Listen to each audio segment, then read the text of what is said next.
Okay, and this is my first time to do anything like this. So, Michael has decided that I'm going to get a day off work. And I decided I would try to go ahead and go with this. And since I'm going to just sort of free flow this. First thing I'm going to do is tell a little bit about myself. I I go by Toss, or actually, I go by Shroom. Toss, the original Shroom. Shroom was an old nickname given to me many years ago, well over 30 years ago, when I was in the military. Got called into the commander's office one day because I got missed an appointment, and the gentleman who was proceeding to chew me out about that missed appointment, when I told him I didn't know about it, he said, "Well, what are you, some kind of a mushroom kept in the dark and fed a bunch of bullcrap?" And I was like, "Well, say what you want, but yeah." By the time I got back to the unit, a friend of mine had already made me up new dog tags, and he put Shroom on them. And that name just sort of stuck after that. I am a conservative. Actually, I now describe myself as a constitutionalist. I am a nationalist. I believe the United States should be first and foremost. I am up for just about anything and everything. The only thing I'm not up for when it is the taking away of my rights to satisfy your wants. I think the federal government is way too large. I particularly blame Congress, being as Congress has ceded so much of their power to the executive branch. Every one of these alphabet soup agencies that Congress has created over the years, once they got created, they fell under the executive branch. Therefore, all their decisions and everything they did came became an executive order. Congress has oversight, but Congress really doesn't do much except on rare occasions. My personal opinion, if Congress believes like the FDA is so important, then any action taken by the FDA should be going through Congress for a vote. Let the FDA advise, draw up the plans, but the plans have to go before Congress to get debated and voted on. EPA, same way. IRS, the same way. Anything and everything that these organizations do should have to be passed through Congress to be voted on.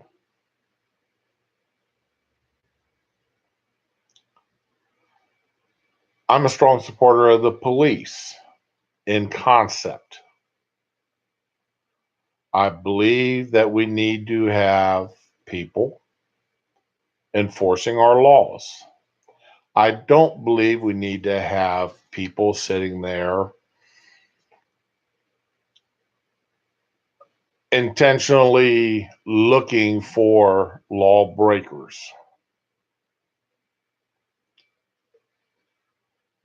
Let's go with traffic laws.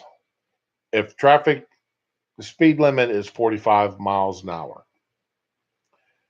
you see somebody driving unsafe, pull them over. But don't sit there with the radar gun looking to pull somebody over because they're driving 3 miles over the speed limit.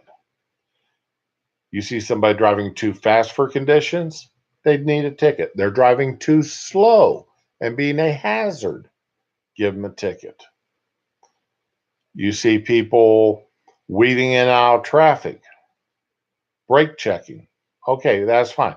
Now you're seeing somebody break the law, but you don't sit there and with that little radar gun and pop somebody. I'm not a big fan of bait cars and this kind of stuff. And I'm definitely not a big fan of the militarization of our police forces. Do they need to have a SWAT team with special equipment for that SWAT team? Yes, I've got no problem with that. But should the average cop on the street have uh, all that gear? No. But then again, I'm a believer that in community policing, the cops are out of the cars and on the streets, learning the community.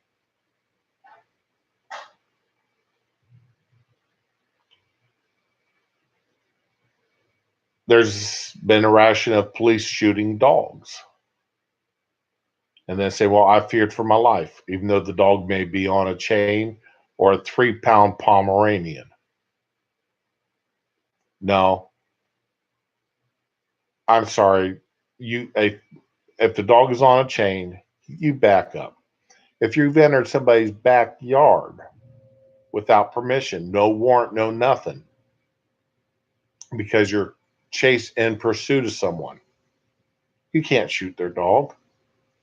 Get out of somebody else's backyard. Yep, sorry about that. Knocked my mic over.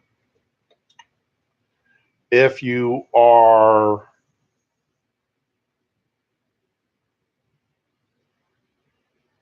taking care of other business,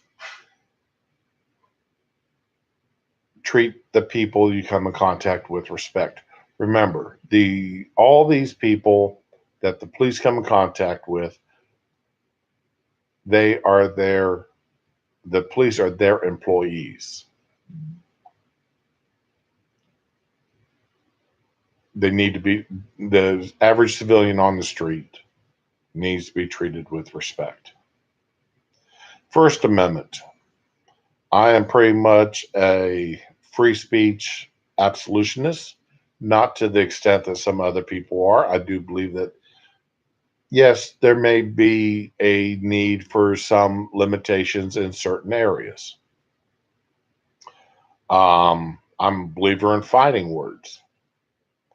I'm also a believer in, fighting actions. I'm standing there minding my own business, even if I'm holding up a protest sign and you come around jumping up in my face and you're hitting my sign, then at that point you have assaulted me, even, and you've put me in fear, and I should be able to knock the daylights out of you.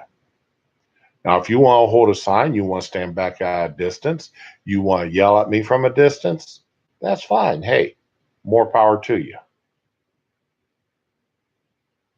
But you get up in my face to where I feel your breath on my skin, you're too close. Back up. And I should be allowed to knock you back, push you back. If I take a step back and you take a step forward, again, now you are pursuing me. Second Amendment. Again, I do not believe in there should be a need for a concealed carry permit. If you are an American citizen, you are not a convicted felon. And I would rather say you are not a violent convicted felon. You're an IRS tax cheat. You shouldn't lose your Second Amendment rights. You held up a bank, you strong armed robbery, you kidnapped someone, you used a firearm. Yeah, it's time for you to lose your Second Amendment rights because you've now shown that you've got no business owning a firearm. You abused that right.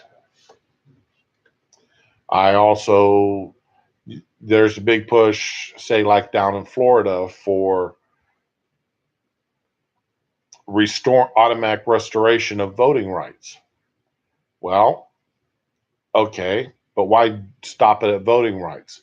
If a person should have their voting rights restored, they should have all of their rights restored. You don't want to restore their voting rights. You don't want to restore their Second Amendment rights. You don't want to restore their rights to be free from search and seizures. You don't want to restore the Fourth Amendment, Fifth Amendment, Second Amendment rights. Then they shouldn't be having their voting rights restored. All or none. End of conversation. Illegal immigration. You are in the country illegally. You get a sandwich and a bus ticket to the nearest border. That's it. Food stamps? No. Housing? No. Free medical? No. Only if it's life-saving.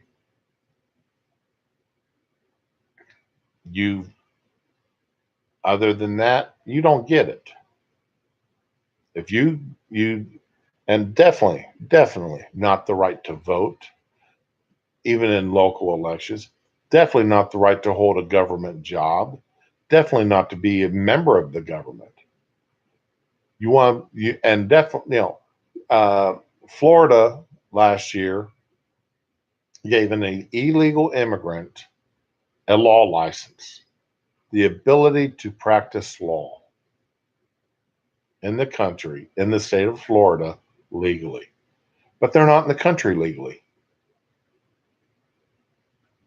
And that the sheer stupidity of that amazes me. Giving illegals children while they were brought here illegally, they didn't have the say. Okay, fine. Send them back home. You don't allow the children of a bank robber to keep the money that he stole. You don't allow the children of somebody who broke into your house to keep the jewelry that they stole out of your house. Why would you allow somebody and the children of an illegal to stay in the country? They are gaining huge benefits by staying here. Send them home.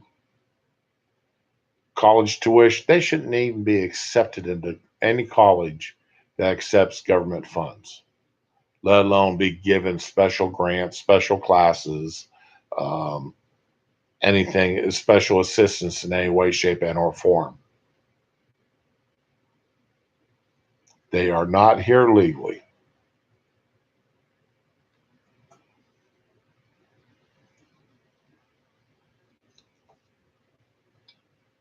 I really don't care who, what, or when.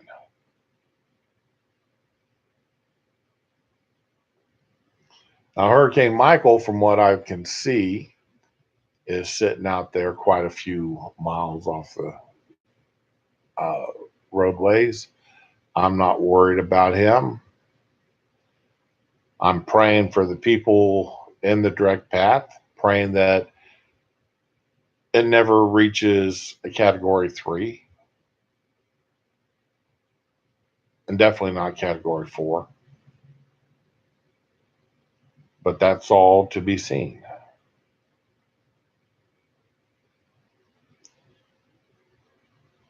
I want to thank y'all if anybody does pop into this to listen to it. I'm going to try doing this a few times here and there and see if I can gain anybody. This is just a little quick introduction to me and some of my basic views, and we'll just go from there. Y'all have a good day.